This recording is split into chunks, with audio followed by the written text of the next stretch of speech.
Gordon the High-Speed Engine, Part 1. High-Speed Gordon. Donald was excited. "The diesels at Yon Works," he announced, "say that on the other railway there are things called high-speed trains. They have a diesel engine at each end and can go at 125 miles an hour. Gordon snorted. "An engine at each end," he said scornfully. "There's only one of me, but I bet I can go faster. But I bet I can go as fast as those smelly boxes on wheels. Probably faster," he added. The others said nothing. They had heard Gordon's boasting before. Gordon was still bragging the next morning. "Speed's nothing to me," he said. "Why, one of my Doncaster cousins went at 126 miles an hour.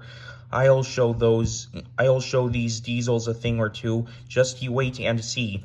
He puffed grandly towards the station. Gordon normally pulled the express, though Henry, James, or Bear helped if Gordon was ill or away. Many visitors came to see the Fat Controller's railway. They often used the express, so it was usually full and heavy. There had been frost during the night, and now the weather was wet and sleety.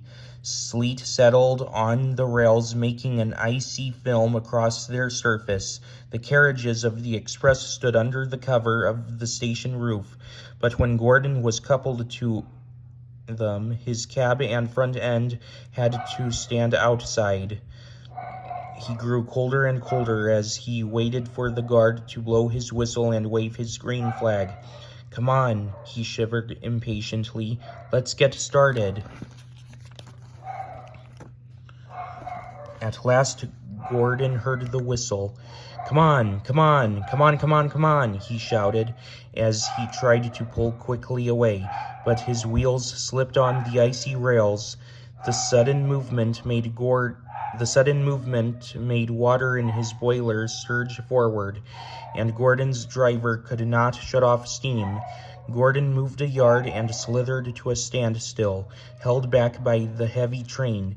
His wheels spun furiously, but neither Gordon nor his train budged an inch.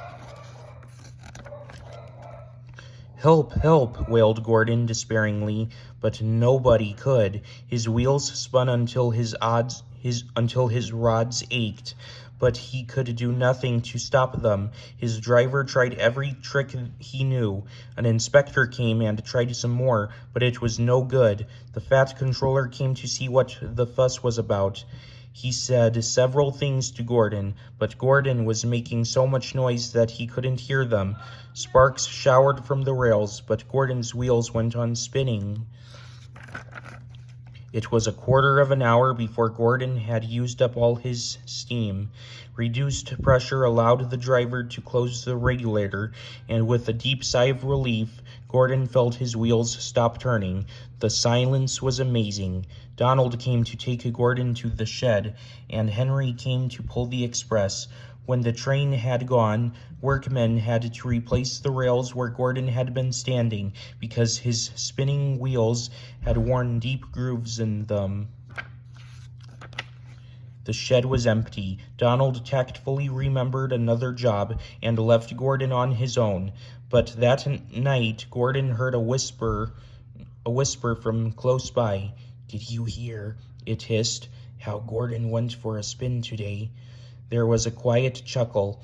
Gordon seethed in silence. High-speed engines are all very well," the whisper went on, but Gordon ought to know by now that he's supposed to move his train too." Gordon snorted disgustedly, and with a gasp, the whisperer subsided into silence.